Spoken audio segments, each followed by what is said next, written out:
My name is Andrew Perlott. Welcome to Socratic State of Mind. How the neurodivergent, hippies, and the poor can be excellent. Get off the puppet master's strings.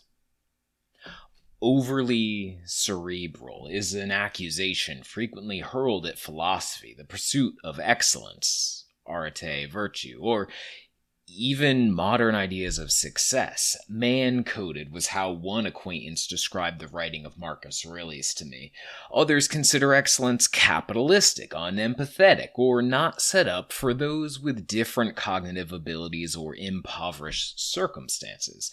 Maybe they've tried stepping up in traditional ways and can't or won't make them work, and so they decide the game is rigged and not worth playing. I find this unfortunate, since I've faced my fair share of struggles and find virtue to be one of the best parts of my life and a source of happiness. Maybe I'm preaching to the choir here, but this article might reach a handful of people who think excellence isn't for them, and if it does, maybe it will do some good. I'm going to make the case that excellence can be a balm, even for those who see themselves as other. Enter Rome. I recently found the best big tent-oriented call to virtue I've seen.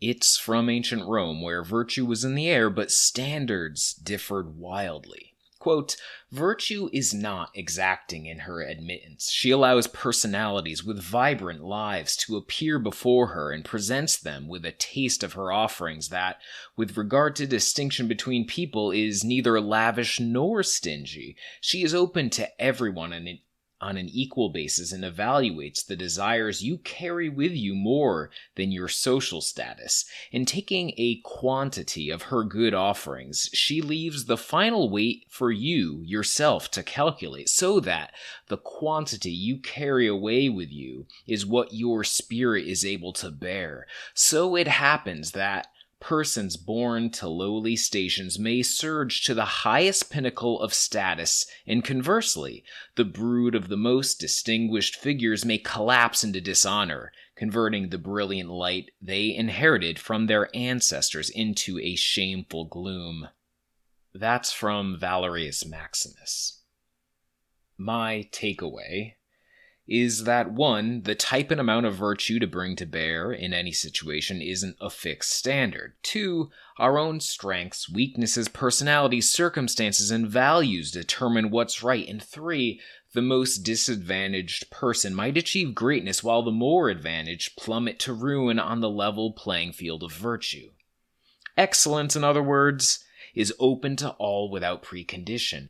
If virtue has been man-coded, Christianized, capitalized, or cognitivized in a way you find unapproachable, that doesn't mean excellence isn't for you. Excellence may have simply been translated poorly.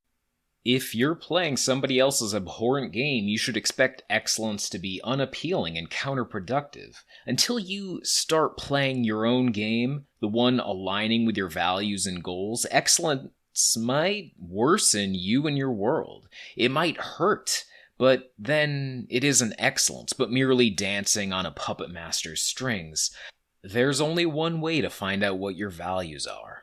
Consider Socrates. The unexamined life is not worth living. We all need to identify the truth as we see it and never stop questioning all the days of our lives. Once you find your targets, excellence is just a state of mind. You know what's important, so you try to move closer to it, understanding that moderation is a virtue, and doing too much might fling you away from excellence as you crash and burn. Modern education and employment are ill-fitting straitjackets for many.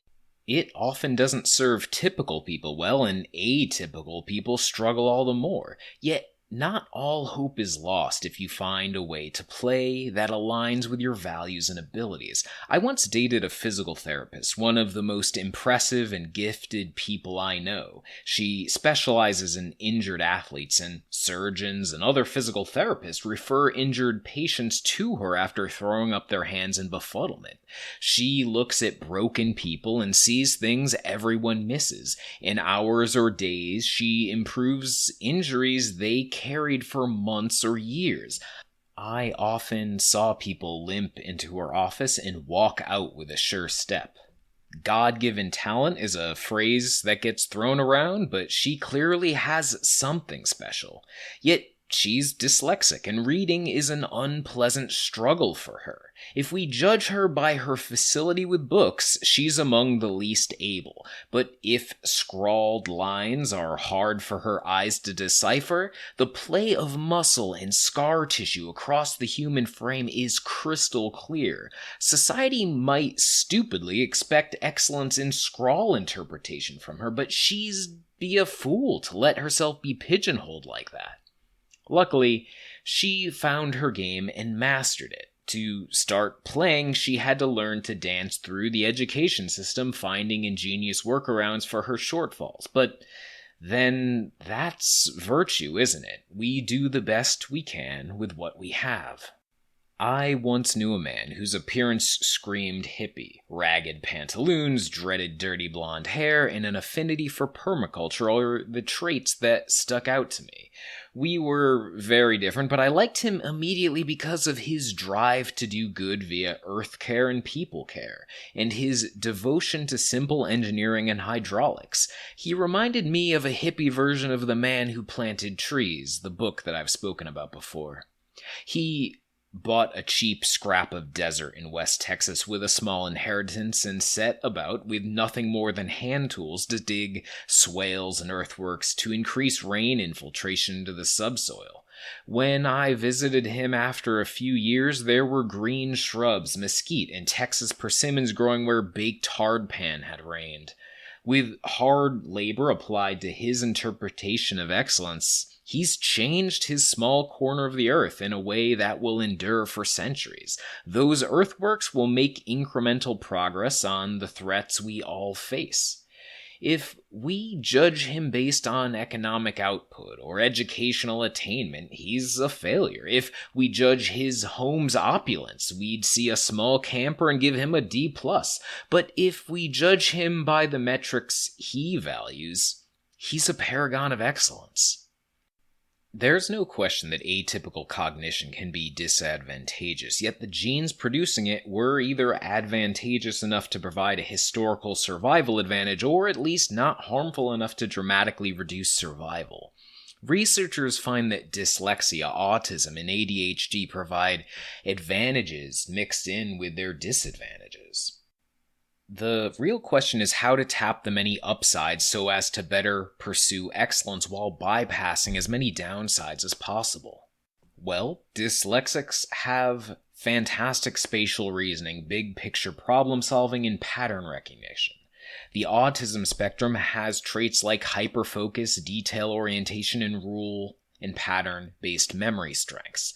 Those with ADHD react faster to sudden changes and unexpected events, advantages in dynamic or rapidly shifting environments, and some types of ADHD allow for hyperfocus. In her book, The Knowledge Gene, Lynn Kelly makes the case that these atypical cognitive patterns were historically boons for individuals and communities, and they can be again. She thinks they're primed to use humanity's powerful visual spatial memory, which can give them a leg up in our recall-heavy education system if they learn how to use it. Arguably, everyone would be better off enhancing their memory with these ancient mnemonic techniques, but those with atypical cognition may benefit the most. If you're interested in learning how to do that, see my course, Memorize for Meaning.